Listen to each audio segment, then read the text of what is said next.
Dijo Flower por ahí. Va a salir bien. Tengo una angustia espantosa también. Ahora en rojo. Venimos.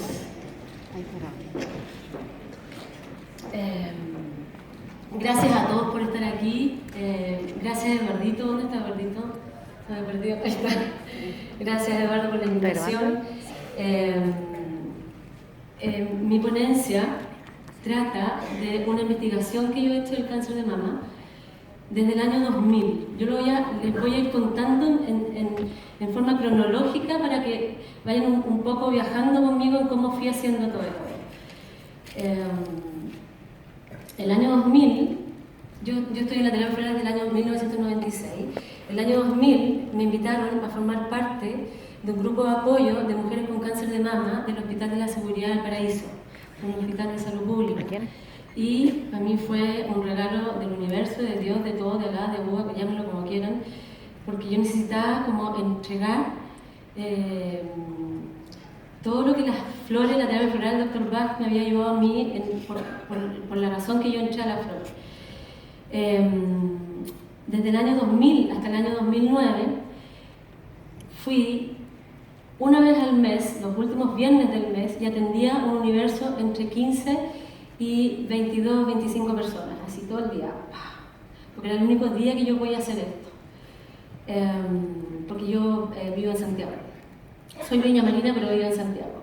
Fue un trabajo muy profundo y muy revelador. Estos 9 años que yo estuve ahí, de empaparme del sufrimiento de todas estas mujeres con cáncer de mama. Lo lindo de este trabajo es que el año 2004 me empecé a dar cuenta de que todas las mujeres que llegaban con cáncer de mama izquierdo eran un tipo de personalidad y las mujeres con cáncer de mama derecho eran otro tipo de personalidad. Entonces, he expuesto en varios congresos que Eduardito me ha invitado, ahora veo. Y en paralelo, en el 2004, en un congreso que hicieron acá en Santiago, Congreso Nacional también de terapia floral, fui invitada a formar un grupo de apoyo de mujeres con cáncer de mama en el Hospital Barros Luco. En el hospital, entonces estaba en paralelo Seguridad del Paraíso más Barros Luco. Tuve 13 años en el Barros Luco, pero 3 años sola porque después ya no había abasto, y pedí ayuda a mis alumnas y exalumnas y me fueron ayudando para ir comprobando en el fondo mi hipótesis de que yo me había dado cuenta. El año 2000, después de 6 años de observar mi hipótesis, que coincidían las personalidades de acuerdo a lo que estaba observando,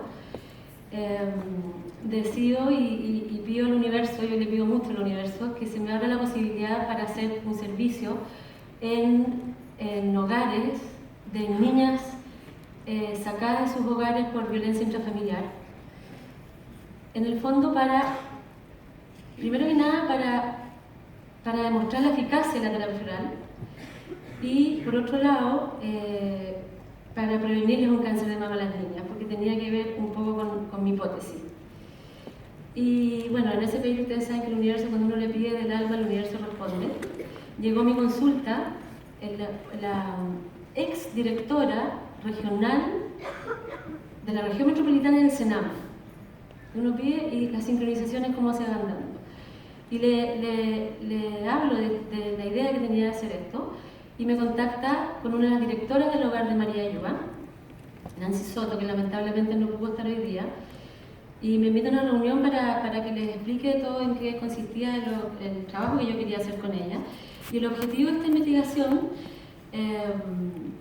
por un lado, es motivar a las fundaciones, motivar al Sename, motivar a los hogares que están con niños que los han sacado de sus hogares, para que integren la terapia floral como punto fijo, una terapeuta floral o 2 o 3, igual como tienen psicólogas también, que se habla la posibilidad de que hayan terapeutas florales. Y por otro lado, obviamente, lo que me movió más profundamente fue el prevenirle el cáncer de mama a estas niñitas. Le planteo esta idea a Paula Bunderlich, que es mi sobrina, que la amo, que ella me sigue, que tiene 13 años, yo cuando entré a la terapia tenía 13 años. Me decía, ya quiero ser terapeuta floral igual que tú. Y ahí estamos, psicóloga y terapeuta floral, seca. y le pedí a ella que ella sacara la investigación con un test que fuera aprobado por el MinSal. Y así que con mucho orgullo les presento a la Paulita y le doy el paso a su ponencia para que vaya, más o menos vamos a ir viajando en los años como yo fui avanzando en esto. Y al final les voy a decir cuáles son las personalidades. Así que Paulita, ven por acá.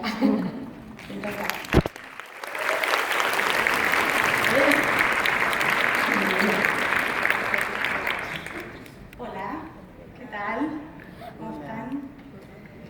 Bien, ¿mi ponencia? Ahí estamos. Bien.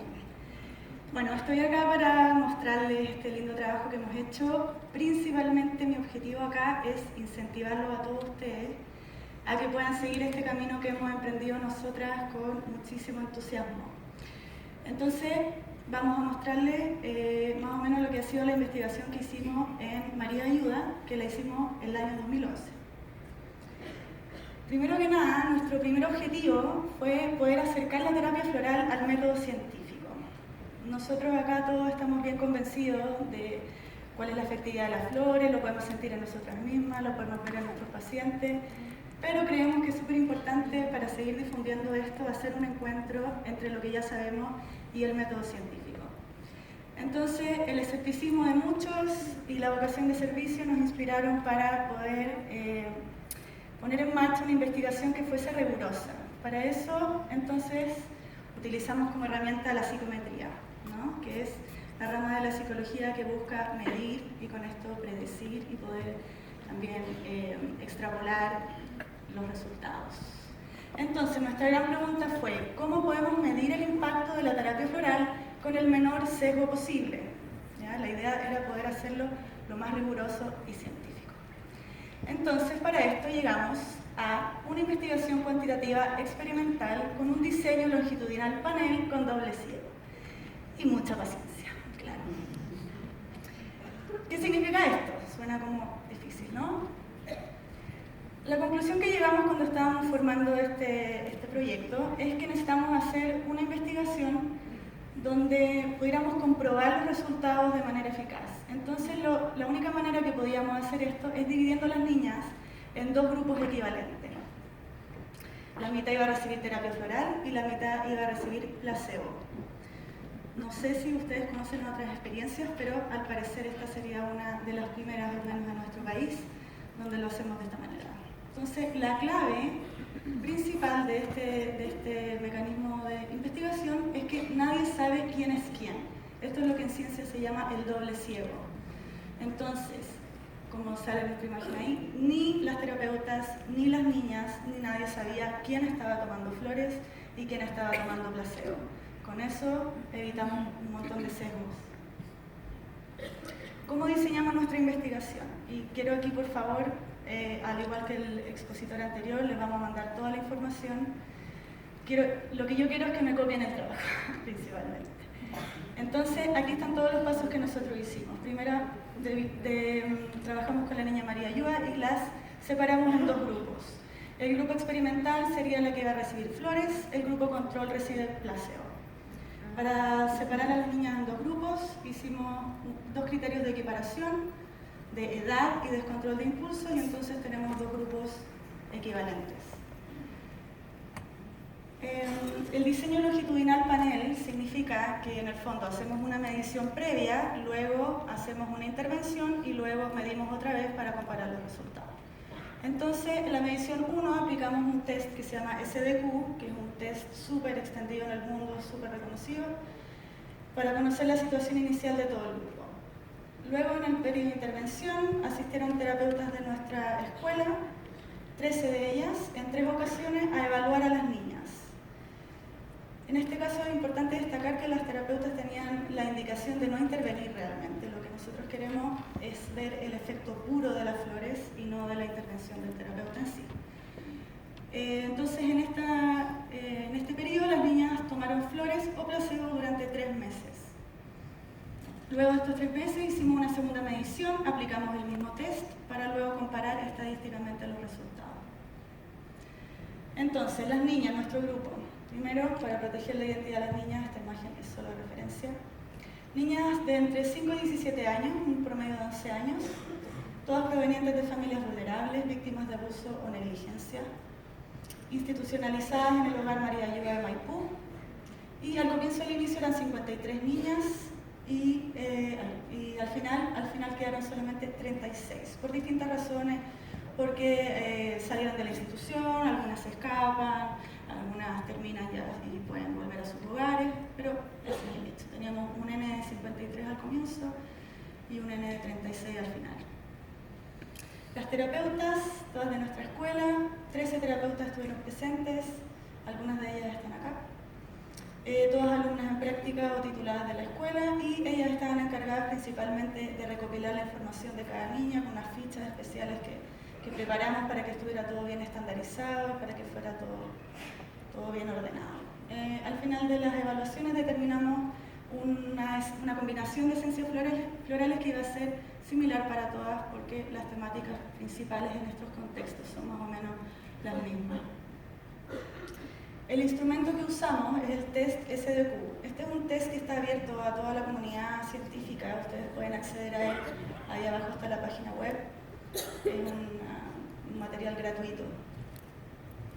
Entonces, este test lo que busca es detectar probables casos de trastornos mentales y del comportamiento en niños de 4 a 16 años. A través de este test podemos medir todas estas escalas. Entonces, tenemos por un lado una medición de la angustia emocional, problemas de conducta, hiperactividad, conflictos con compañeros, todas esas conforman un solo índice que se llama estrés general.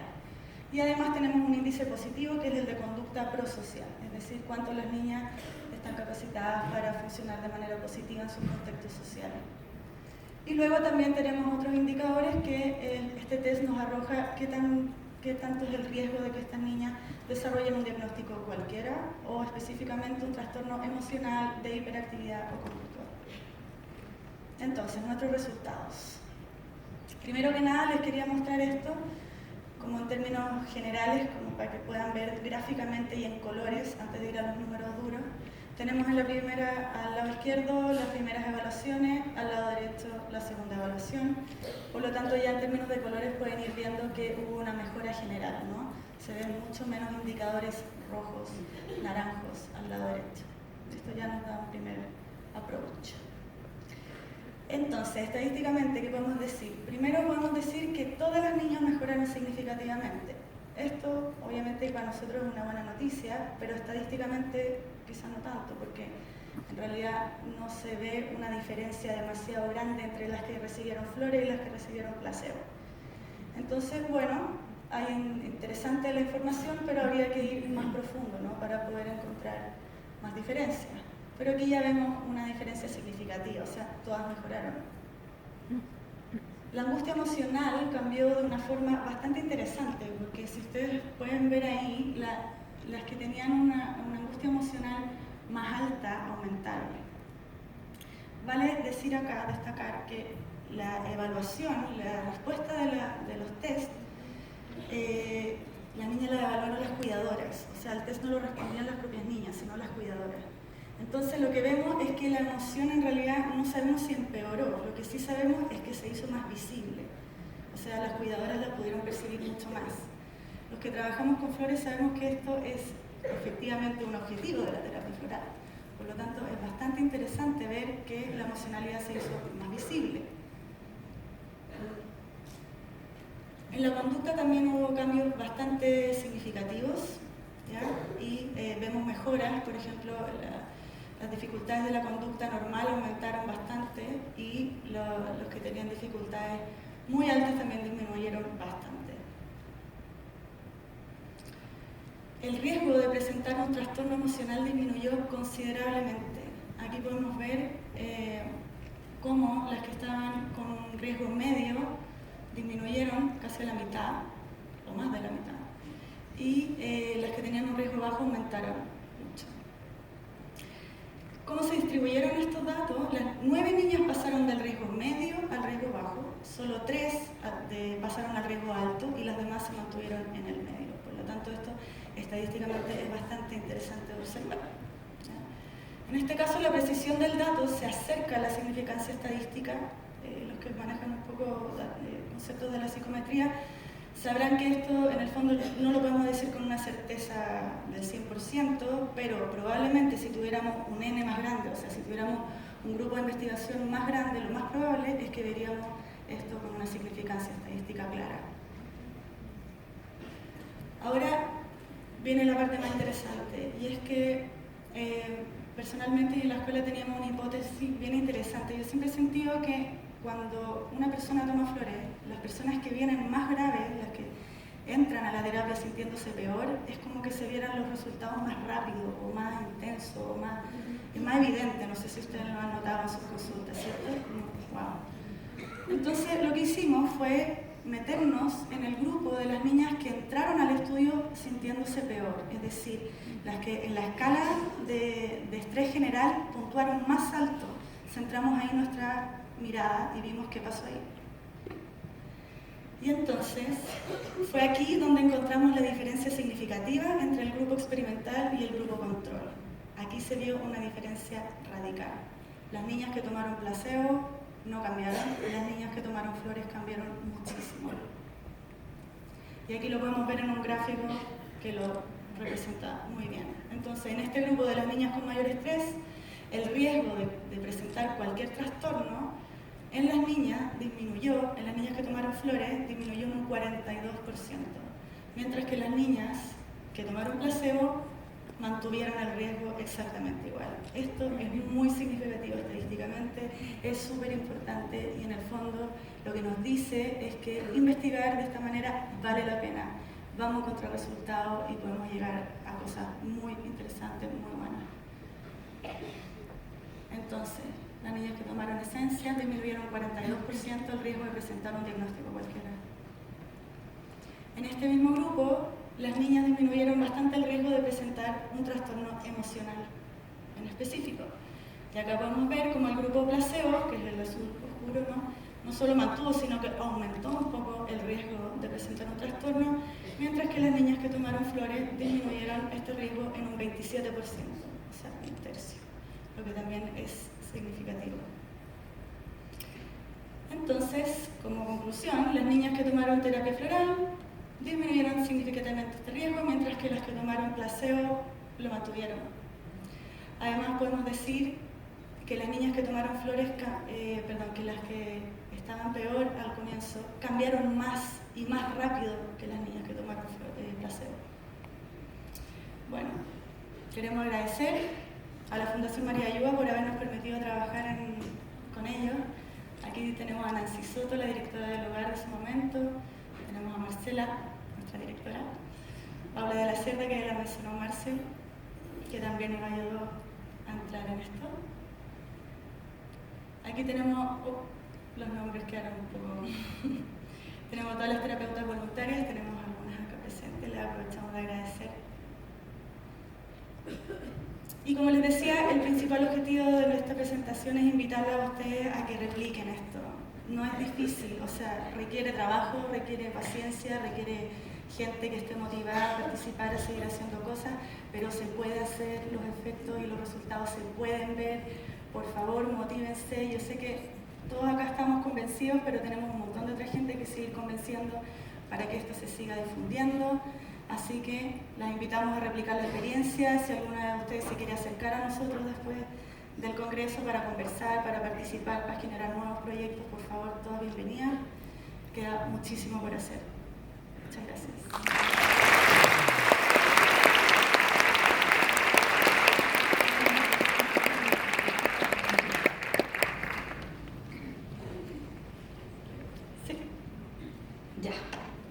Y seguimos en mi viaje para descubrir la causa emocional que hay detrás del cáncer de mama. Y en el año 2015 nace la unidad de medicina complementaria en el Hospital Gustavo Fricke de Viña del Mar, a cargo y queda como jefa de la unidad la doctora Ingrid Rojas. En el año 2016 comienza un curso de formación de terapeutas florales de funcionarios del Hospital Fricke, con el objetivo de ampliar sus conocimientos y puedan trabajar complementando sus trabajos desde la alopatía con la medicina complementaria. A fines del año 2016 comienza una investigación clínica con pacientes del Fricke, con mujeres con cáncer de mama del Fricke, quienes fueron atendidas en el mismo hospital con este curso que yo empiezo en Viña.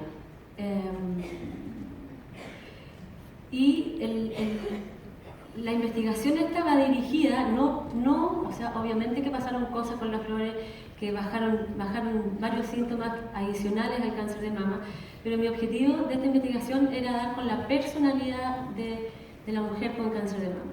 Y lo lindo también fue que por primera vez, yo llevo 19 años trabajando con cáncer de mama, y por primera vez en el año 2016 llega un hombre a este grupo, un hombre que es tratado con cáncer de mama en el Frique, y coincide mi teoría también con el hombre, así que vamos que se puede. El objetivo de esta investigación nace de la necesidad de comprobar lo más científicamente la importancia y la personalidad de quien sufre cáncer de mama. Después de 16 años trabajando con cáncer de mama, uno de los pacientes, como les conté, que es hombre, y le paso la palabra a la doctora Ingrid Rojas, que va a informarnos en forma más profunda de esta investigación. Ella es jefa de la unidad de medicina complementaria en Gustavo Frique, que también está en la mesa del MinSal de las medicinas complementarias. Bienvenida, Ingrid, gracias por tu ponencia.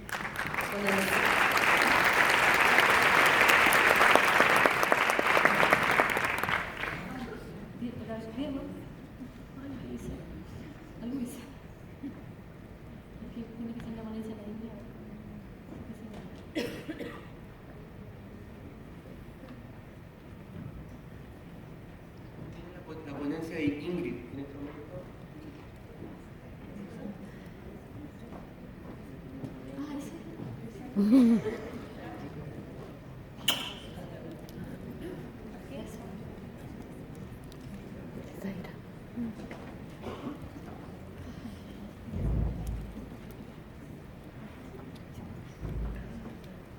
Hola, buenas tardes. Bueno, como casi todos, estoy absolutamente nerviosa a pesar de que uno siempre hace estas cosas en su trabajo. Quiero agradecer a Marcela, yo llevo súper poco tiempo en la terapia floral y obviamente agradezco tremendamente la posibilidad de estar acá, gracias a Marcela, y además privilegiada por compartir este espacio con las personas que expusieron durante el día, que obviamente para mí generaron un montón de conocimiento que espero profundizar mucho más. Bueno, lo que yo les voy a contar es la experiencia que tuvimos nosotros en el Hospital Gustavo Frique con este grupo de pacientes. Y para contextualizar un poco, el cáncer hoy día es la segunda causa de muerte en el mundo. En Chile también. Y da cuenta de aproximadamente el 15% de los fallecimientos en un año. Estos son datos del 2018. En el caso del cáncer de mama, es el cáncer que es el más frecuente en mujeres en Chile, alcanza al 91% y ha aumentado en los últimos 10 años al 26%. Y como dijeron antes, el cáncer de mama no es privativo de las mujeres, la mama no es privativa de la mujer y lo femenino tampoco tiene que ver con el género mujer, como también se dijo en algunas exposiciones anteriores. Y el cáncer de mama en el hombre se puede ver a tasas del 0,1 por 100.000 habitantes, lo cual es bajito, pero es relevante. El trabajo que nosotros realizamos en el hospital consistió en contar con una base de datos de todos los pacientes que se atendían en el hospital con el diagnóstico de cáncer de mama, y este fue aportado por los equipos de tratamiento que atienden a estos pacientes, es decir, sus médicos tratantes. Nosotros hicimos una convocatoria telefónica a ellos y los invitamos a una charla en la cual se les iba a explicar más o menos de qué se trataba el proceso, digamos, e invitarlos a participar. Se hicieron 5 charlas, la que expuso obviamente de qué se trataba el estudio, en qué consistía la terapia floral en general, fue Marcela. Tuvimos 5 reuniones en las que asistieron aproximadamente 20 pacientes, hombres y mujeres. Solo tuvimos 2 hombres en la asistencia, pero solo uno accedió a participar. Bueno, de todos los que asistieron, 19 pacientes firmaron un consentimiento para participar en este proceso, que iba a durar un año, pero en la práctica partieron solo 16 pacientes. Estos 16 pacientes tuvieron un promedio de consultas durante este periodo de 7, y el rango fue desde una atención, que fue la primera, hasta 3 atenciones. La distribución de nuestro grupo fueron 16 pacientes las que aceptaron y participaron en realidad, de las cuales solamente uno era hombre, que equivalía al 6%. Hay un error en el gráfico, pero créanme a mí. Cuando analizamos cuál era la localización del cáncer de mama en este grupo que participó, encontramos que la mayoría presentaba un cáncer en la mama izquierda, cerca del 60%, el 37% en la mama derecha, y una paciente presentaba cáncer en la mama derecha, y durante el proceso de estudio además apareció un cáncer en la mama izquierda. Correspondía al 6% de la muestra. Bueno, esta lámina lo que pretende es, con toda humildad, porque yo sé que ustedes saben mucho más, en general la enfermedad cualquiera que sea no depende solo de, como dijeron antes, un bicho o algo, ¿no es cierto? Hay varios factores que influyen. Por un lado, lo que nosotros traemos como antecedente genético, ¿cierto? Y la herencia. En el caso del cáncer de mama existen dos genes que se asocian al cáncer de mama, que son el BRCA1 y 2. Esto no significa que todas las personas que tengan este gen vayan a generar un cáncer de mama, ni viceversa, pero se asocia con mayor frecuencia el cáncer a este gen. Para que este gen se pueda expresar como un cáncer, obviamente deben ocurrir otras cosas. Y dentro de las cosas que también influyen en la aparición de una enfermedad o síntoma, ¿cierto?, es la acción del medio en el que nosotros vivimos. Y este medio podemos hablar de que tiene que ver con los factores de riesgo, que no son solamente para el cáncer, sino que para muchas otras patologías, incluidas las cardiovasculares, y que tienen que ver, por ejemplo, con los hábitos alimentarios, ¿cierto? La obesidad y el sedentarismo son factores de riesgo para muchas enfermedades, incluido el cáncer. Los malos hábitos como el alcoholismo, el tabaquismo, la droga, también son factores que son predisponentes a la aparición de enfermedades, y en el cáncer también es un factor de riesgo. Y la contaminación de cualquier tipo, ¿sí? Incluso la polución ambiental, radiaciones ultravioletas, etcétera, pueden generar mutaciones en los genes que después se pueden manifestar a través de un tumor. Y por otro lado, y creemos que desde el punto de vista de la terapia floral lo más importante es cómo gestionamos nuestras emociones. Porque finalmente, como también lo dijeron antes, es el cómo yo gestiono mis emociones, el si yo, por ejemplo, las manifiesto o me quedo pegada en ellas, o si yo las reprimo y las vivo de forma oculta, digamos. Eso va a influir en la posibilidad de que yo pueda manifestar, ¿cierto?, como dijeron también, una discordancia entre lo que yo tengo que llegar a ser, ¿cierto?, y la personalidad. O sea, el alma y la personalidad, y desarmonía de alguna manera es la que va a generar, juntando estos tres pilares, focos o caminos, ¿cierto?, para que se genere en definitiva una enfermedad. Y también nosotros, como hemos visto, la enfermedad no solamente es ¿por qué a mí? ¿Qué hice yo para merecer esto? Etcétera, sino que el acompañar a estos pacientes en buscar el para qué, ¿cierto? El aprendizaje que va asociado a la aparición de esta enfermedad o cualquier otra. Se supone que a través del aprendizaje, al darnos cuenta qué no hicimos bien o qué nos afectó tanto, podemos llegar a lo mejor a generar en nuestro sistema, en nuestras células, recordar, ¿cierto? Que recuerde cuál era su ADN al nacer, que era un ADN sano y perfecto. Y a lo mejor si tiene el tiempo suficiente pudiese caminar hacia una sanación. Todas las personas tienen la capacidad de autosanación en sí mismos. La verdad es que ninguna terapia, ni complementaria, ni alopática, en verdad sana. Quien se sana es la misma persona, utilizando los recursos que tiene a su mano.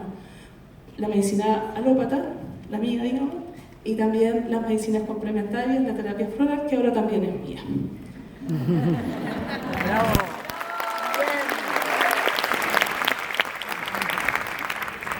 Nosotros hemos visto que la mama, también lo dijeron aquí, ¿cierto? De alguna manera representa la feminidad, representa la contención, la nutrición, el nido, la familia, y no solo la familia desde el punto de vista de la madre, el hijo, los hermanos, etcétera, sino que también otras familias, como pueden ser las familias laborales u otras. Y generalmente cuando se generan conflictos a este nivel es cuando pueden, o nosotros es lo que vimos en realidad, pueden aparecer fenómenos como el cáncer.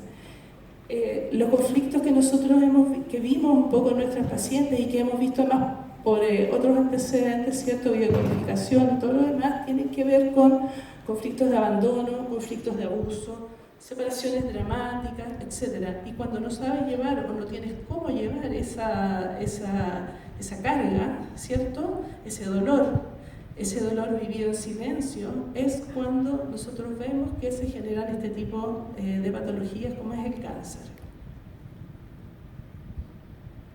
En los antecedentes que nosotros encontramos en nuestras pacientes, en el 68% de ellas había una historia detrás de este diagnóstico, fundamentalmente de abandono familiar, de desmembramiento de una familia, de la muerte de algún familiar muy importante, un hijo, un padre, etc.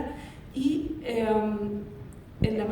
como les decía, en el 68% de ellas, en el 25% de ellas no encontramos en su historia algo que se asemejara a esto, pero también este grupo fueron los que estuvieron menos tiempo, entonces tampoco se dio la instancia como para que el paciente se abriera a contar su historia más profunda, digamos. Y solamente en un caso no encontramos historia, pero se trataba de una persona que tenía antecedentes familiares de cánceres, tanto de mama como de otros, en gran cantidad en su familia. Entonces ella se hacía chequeos periódicos hasta que encontró un cáncer. Obviamente detrás de eso debe haber algo más, pero en este estudio, en esta investigación, pudimos llegar hasta que no teníamos antecedentes. Bueno, eso es en general, los datos generales que nosotros tuvimos de nuestro estudio. Lo otro lo va a contar Marcela cuando hable de su teoría. Y yo solo les quiero contar que efectivamente yo estoy a cargo de la Unidad de Medicina Complementaria del Hospital Gustavo Fricke, que funciona desde el año 2015. Nosotros funcionamos a raíz de las posibilidades que nos dio el Ministerio, la OMS y todas las autoridades mundiales en este momento, instándonos a crear estas unidades. ¿Ya? Y nosotros, bueno, partió la Paula primero, partiendo con el primer periodo de la implementación de esta unidad, y después seguí yo hasta ahora. Nosotros desarrollamos 4 terapias, principalmente en la unidad. Como ustedes pueden ver, y coincide con lo que decía al principio, la mayor cantidad de nuestras atenciones son terapia floral, más del 50%. Se reparten miti-miti, yoga y reiki. Yoga solamente se le da a funcionarios y es una terapia grupal. Y muy poquito de biomagnetismo porque está recién empezando. Y en terapia floral esta es la evolución que he tenido desde el año 2015 hasta la actualidad, el número de atenciones por año. El año pasado alcanzamos a 1.170 atenciones y hoy día este año vamos a mayo como cerca de 550. Los beneficiarios de nuestra unidad son fundamentalmente pacientes que son derivados por sus médicos tratantes, otro profesional del hospital que considera que pudiera ser beneficiado con terapia con las terapias que nosotros damos. Nosotros atendemos tanto pacientes que están hospitalizados como pacientes ambulatorios, y de los pacientes hospitalizados desde la neonatología hasta la UCI adulto. En realidad, poco a poco van aumentando las peticiones de los mismos médicos para que colaboremos en la sanación o curación de sus pacientes. Otro grupo importante, son los funcionarios, ¿ya?, que alcanzan el 30%, y esto es bueno porque los funcionarios atienden a los pacientes, y cuando los funcionarios también atienden mejor. Y esta cosa de que todo el mundo siente que en los hospitales públicos te atienden muy mal, de alguna u otra manera también va a ir mejorando este lazo, digamos. Otro grupo importante de atención son los familiares y sus cuidadores. Hay muchos pacientes oncológicos, muchos pacientes postrados, muchos pacientes que están en una situación de mucha dependencia, y eso genera mucho cansancio y mucho estrés en sus cuidadores, por lo tanto también son un foco de atención para nosotros. Eso.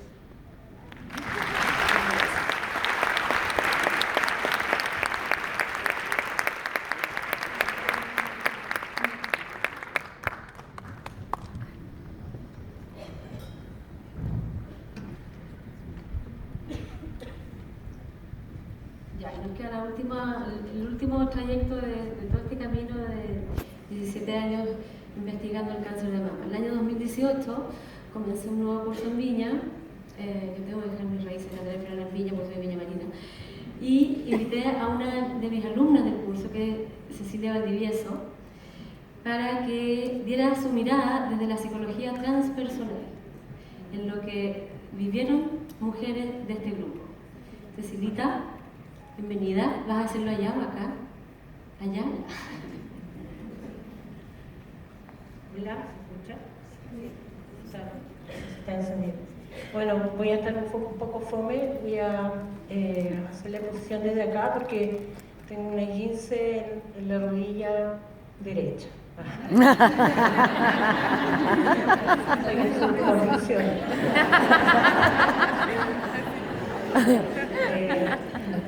Basado en la misma experiencia, en esta misma experiencia de Gustavo Frique, Hospital de Viña del Mar, es que yo recibí muchos textos de las mujeres que habían sido tratadas por un año con terapia floral por esta maravillosa terapeuta.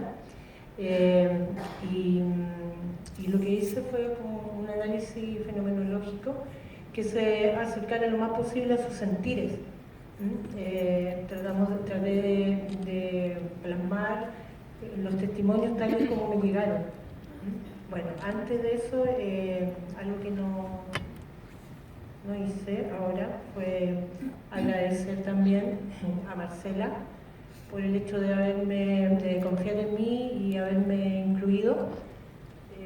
Inicialmente yo partí el año pasado con esta experiencia, también trabajando con mujeres con cáncer, de algo que va a ser un trabajo posterior de Marcela, y me fui enamorando un poco de esto, o sea, de las personalidades de las pacientes, cómo influían en su malestar, y me fui comprometiendo con este trabajo. Entonces pude entender muy bien los textos desde la vivencia que yo tuve desde noviembre del año pasado hasta abril, mayo de este año, en que estuve en contacto con mujeres con cáncer de la unidad de la doctora Ingrid. Bueno, lo otro que quería agradecer también a los organizadores, y también quería agradecer a mis dos hijos que están siempre presentes, uno desde acá y otro desde allá, y que me entregan mucha luz en lo que yo hago. Bueno, la experiencia... sí. La experiencia de mujer, entonces, el análisis de los textos, porque plasmaron este proceso. Ahí está una fotito de... No, está ahí.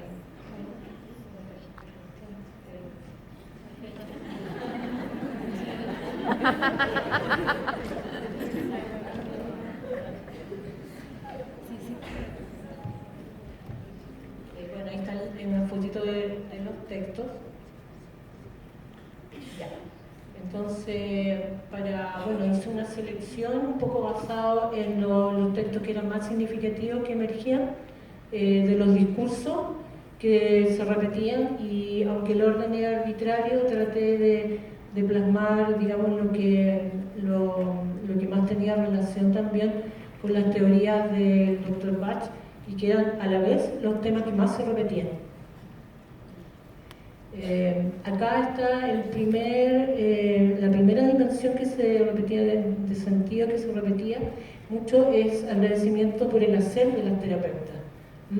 Me siento muy agradecida por haber sido considerada en este estudio de Flores de Bach. Esta terapia, mi terapista, fue una enorme ayuda, tanto en la orientación como en las gotitas. Estoy muy agradecida de este tratamiento, las terapeutas nos escuchan y pude realmente soltar cosas que tenía muy adentro. Aquí hay una mención de una especie de cobijo que les brindaban ellas, y las dirigían como una especie de tutor de resiliencia hacia un camino más esperanzador. Y gracias a ellas también pudieron escucharse ellas mismas. En la voz, digamos, al hacer las confesiones, se podían escuchar ellas mismas y se daban cuenta que no se estaban escuchando. Entonces, también lo otro que empezaron a hacer, un reconocimiento de que había un funcionamiento previo a la terapia y que comienzan a separarse de esta experiencia previa. Entonces hay testimonios como de llegó un momento en que lo estaba pasando pésimo, antes de iniciar siempre me costó expresar y decir lo que yo sentía, contar mis cosas, mi experiencia. Además me había tocado enfermarme del cáncer de mama. Como de alguna manera ya se notaba ahí, ellas mismas empezaron a notar la disociación entre sus emociones, ¿cierto? Entre su emocional y su proceso más cognitivo. Estaban totalmente, no podían entender por qué esto le estaba pasando. Sí, hermano. Ya, y finalmente empiezan a darse cuenta de que hubo un cambio y que este cambio tiene que ver, también como lo decían los maestros anteriores, este cambio se produce como en la mente, por una ampliación de conciencia al estar en contacto con la muerte finalmente, ¿cierto? Viendo que muchas compañeras morían y que eso era también algo que ellas podían también fácilmente llegar a ese punto. Entonces era un remesón gigante que las hacía darse cuenta de este contexto en el que ellas mismas habían construido su vida. ¿Sí, entonces, ¿qué aprendieron? Sentían como que una puerta se abre, dando paso a la experiencia, dejando entrar el abismo de la incertidumbre, desentrañar mis propios errores y desconocimiento de la personalidad. Aprendí a superar mis miedos, tener más seguridad en mis emociones. También acá está la mención del proceso, que de alguna manera es como una meta perspectiva de lo que ellas estaban viviendo y bueno, que ya habían generado un poco esta como resolución interna de darse cuenta de por qué venía la enfermedad. Entonces se dan cuenta que en este proceso se iban conociendo y que también las flores hacían que se recuperara por dentro y por fuera. Que un poco esto coincide con los textos de Bach, del doctor Bach, que dice, ¿cierto?, que de alguna manera la enfermedad tiene que ver con esta disociación entre la mente, la personalidad y el alma. Y aquí está la frase: mientras nuestras almas y nuestras personalidades se encuentren en armonía, todo será armonía, alegría y paz, felicidad y salud. La salud es la unión total entre el alma, el cuerpo y la mente. Aquí siguen los testimonios que apuntan a este darse cuenta, a esta concienciación del proceso. Entonces el cáncer llegó a mi vida, necesité escuchar mi cuerpo. Es esencial el equilibrio físico y mental para las personas que atravesamos un conflicto emocional, y parte del proceso de aceptar las emociones mal encausadas o mal dirigidas. Ellos le ponen un poco ese nombre, pero en el fondo eran las emociones que empezaron a salir de muy adentro cuando se escuchaban a través de su terapeuta, se escuchaban ellas mismas. Y la síntesis es que acá es muy importante esa primera parte porque dice que en el fondo que se repite el reconocimiento a la escucha activa de la terapeuta, al ambiente acogedor, contenedor matístico, como una dimensión sanadora en la sesión individual y grupal, cosa que ella misma decía que no se daba tanto dentro del contacto con los médicos, que se angustiaban mucho con las terapias, con mucho miedo, que no sabían lo que venía. En cambio acá, este nido que construían ahí en el grupo con los terapeutas, con la terapia floral, actuaba como contención. También hay un reconocimiento un antes y después, mediado por el proceso que han desarrollado en la terapia floral, y gracias a la mayor conciencia que logran también se identifican de su patrón anterior, evaluando la desconexión de su cuerpo y alma a lo que llaman errores o emociones mal causadas, y con la contención de la terapia floral poder escuchar la voz del alma a través del cuerpo, por ejemplo en citas como me siento más limpia espiritualmente.